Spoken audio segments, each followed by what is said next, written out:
Hello, and welcome to At Home with Lucas.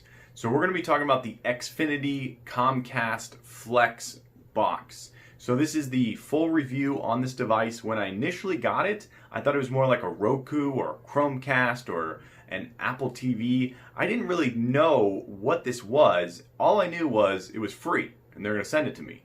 So once I got it, I went through the initial hands-on and did the test, which I'll put a link down below of that video.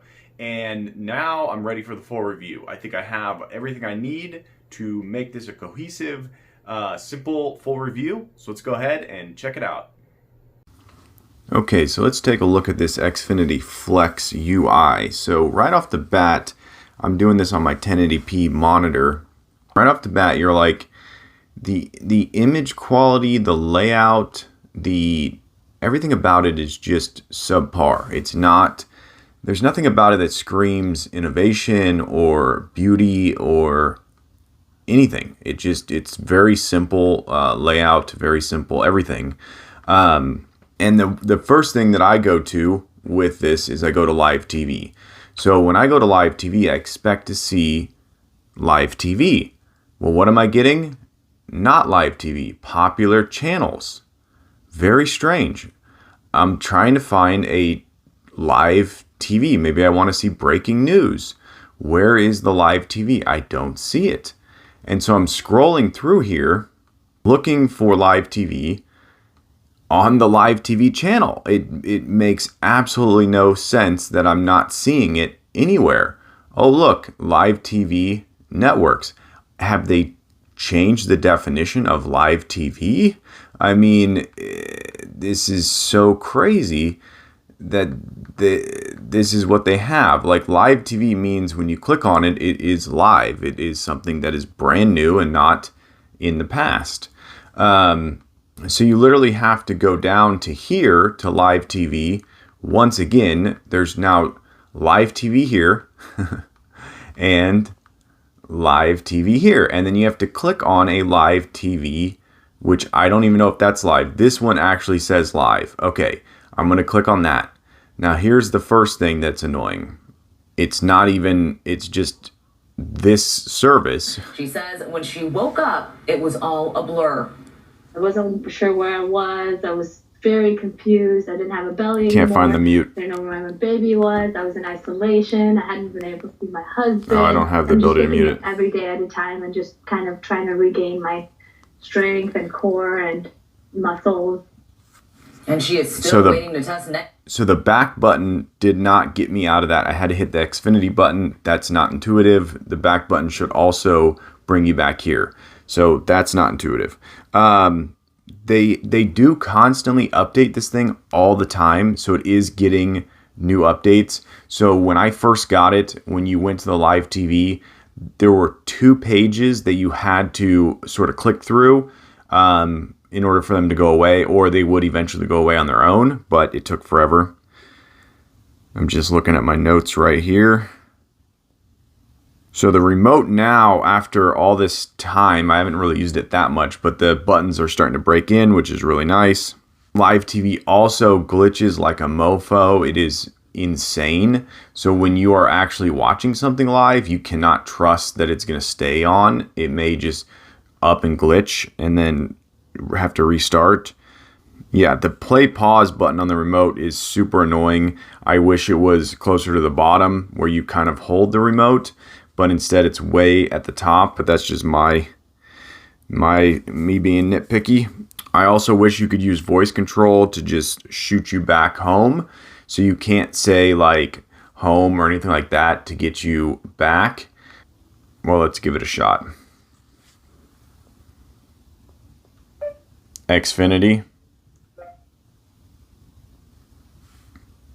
Oh, cool. Okay, that's actually really cool.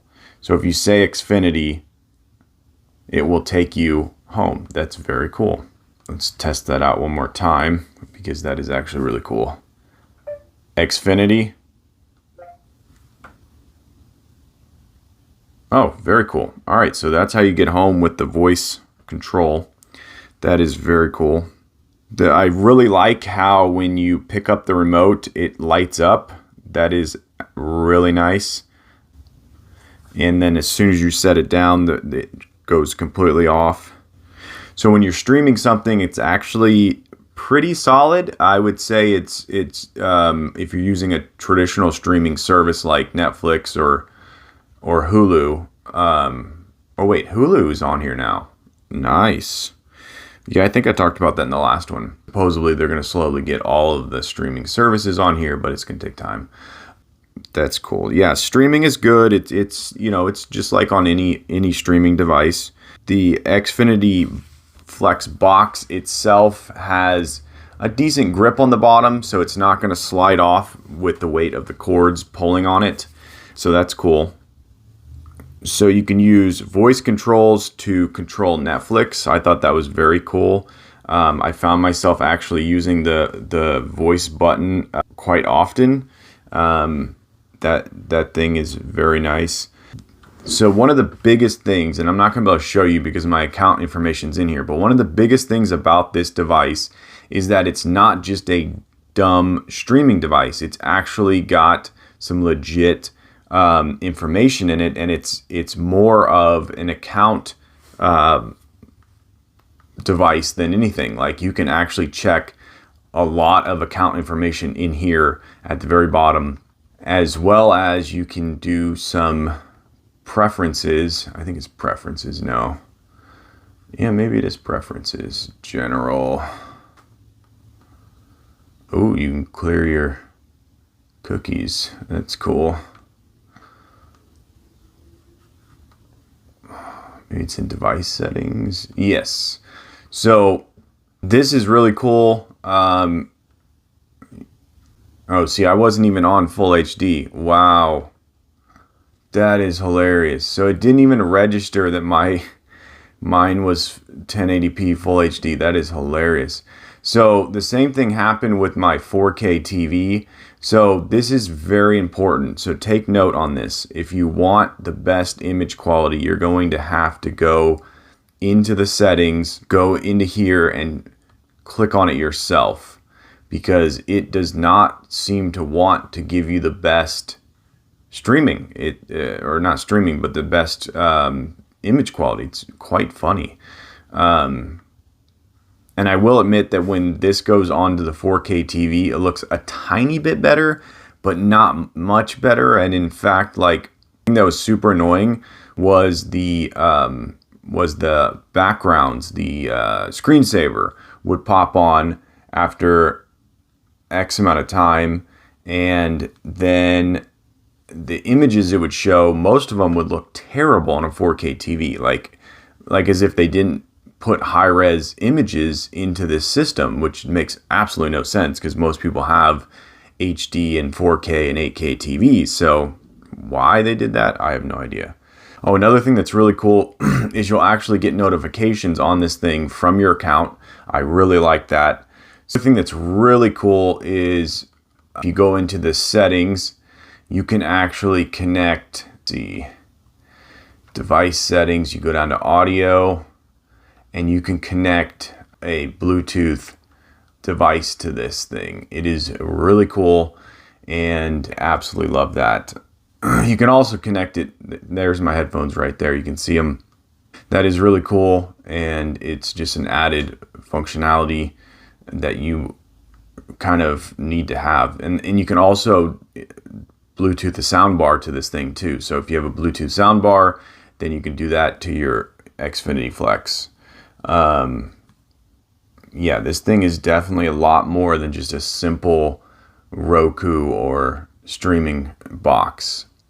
Oh, another thing that's really cool is when you Bluetooth your headphones to the box, it still sends out the audio to the TV. So you can have your headphones on, turn the volume up, turn the volume down, and then the TV can also be controlled. So it has 2 channels of Bluetooth, or of audio, which is really, really cool. That's kind of a game changer. So when I first plugged in this device and powered up the remote had to be pointed directly at the box, and that was super annoying. But now it seems like the remote works like any IR remote. You can control it from pretty much anywhere. Yeah, this thing gets updates all the time. So in a month's time, my complaints may be completely squashed because this device is so new. Comcast is constantly updating it.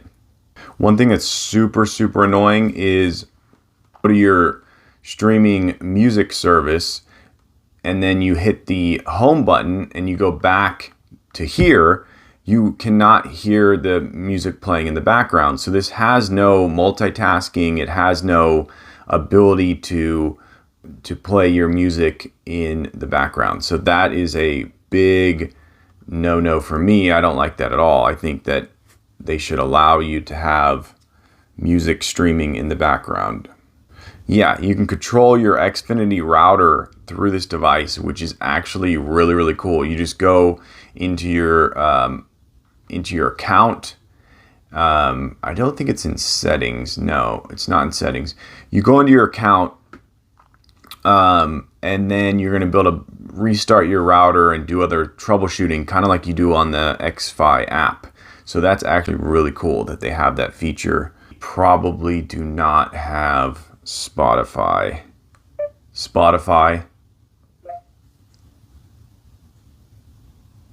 Yeah, they don't have Spotify. Okay, so final thoughts on the Xfinity Flex box. So who would buy this? Well, no one, because it's free. You can just literally go on to xfinityflex.com or whatever it is, Google it, and find this thing and just grab it. Tell them you want it and they'll send it to you. But just be forewarned that this may become a device that you are so annoyed with that you simply do not use it anymore. One thing that I think is amazing is that this is not just a simple streaming device. It is a lot more. It has the account information. It has the ability for you to pay bills. It has the ability for you to reset your router. So this thing is kind of becoming, or trying to become, like the central hub of your home. So if you have other services like security cameras and door sensors and all that, I can imagine that those would pipe into this thing also, giving you a single place to view all of your information. So I would say that as a Xfinity consumer, as a internet consumer, not a TV consumer, this thing works. It works very well.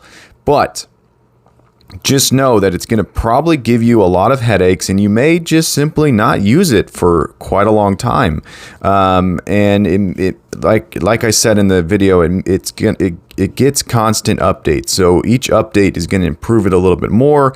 So maybe come back in a while and take a look at it and see what's changed and see if some of the headaches that were there are now gone. But I would definitely say that if you pay a monthly bill to the Xfinity Wi-Fi gods, then definitely take advantage of this and snag it up, especially if you don't have a Roku or a Chromecast or even a smart TV.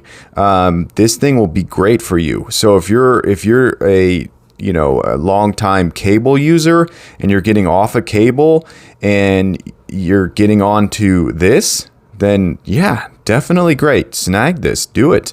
It may not be free forever. So I would take advantage of it, especially in these times we're living in now where everyone's hunkered down and staying home. You gotta get your sanity wherever you can, you know what I'm saying? So I don't even know if this is actually still available for free. I would definitely, I'll put a link down below to make sure it is, and that way you guys can just get a quick click and then you're off to the races, as they say. But yeah, I would definitely give this a solid 3.5 stars. I wouldn't even give it 4 stars. I would say that it's definitely a work in progress, and it's on its way. It's on its way to becoming a device that could rival all the other devices, but as of right now, it's just not there. But free is free, right? We love free, unless it's free with a bunch of zeros hidden behind it. That's designed to suck you in and consume all your money. But this is free as of right now. It is free, and I don't see any reason why anyone who already pays for Comcast for Xfinity internet shouldn't have it. So for me, it's a one thumb up, not two. So it's kind of like a one up, one down as of right now, 3.5 stars. All right, there you go. That's the Xfinity Flex. That's my full review on that. If you like this video, hit that like button. And if you would, smash that subscribe button, because every time I get a subscriber, I get a boost to just make more and more videos. And it really just helps out my psyche and my morale. And it just makes me a better creator so that you guys have more content. So hit that subscribe button. And once again, I thank you so much for watching my videos, and I'll catch you in the next one. Bye-bye.